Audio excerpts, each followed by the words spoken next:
Selam dostlar. Kürtçe harika bir parça. Malalar var. Kürt şevşenlerin derdi çağırıyor. Bilmeyenler de denesin. Harika bir parça.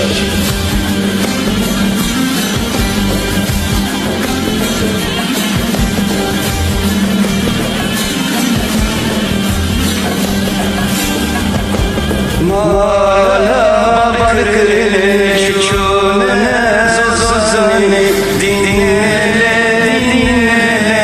dinaram.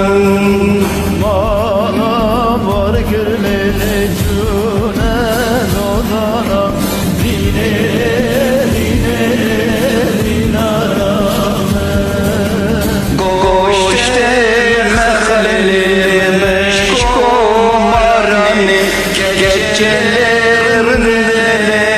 vermem yanım. Goş deme farlı meçhul marali gecelerinde ver Meryem'e.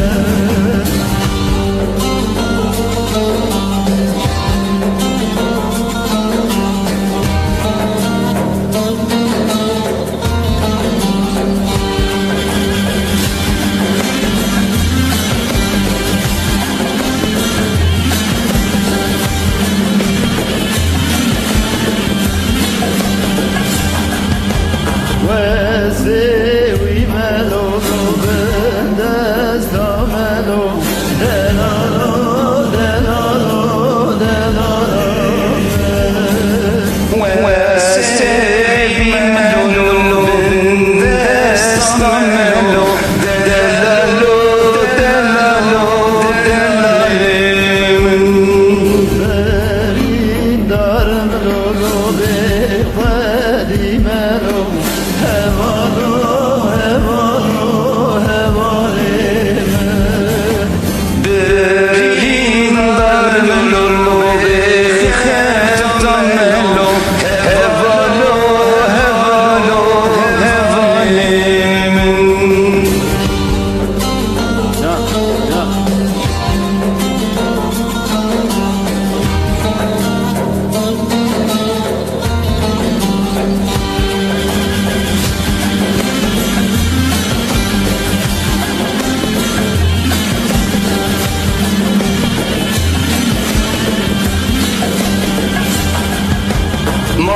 Mamalar kırılı, koçlar kırılı, dinle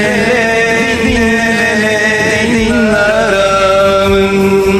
Bana var kırlele koç bereketli dinele dinarame.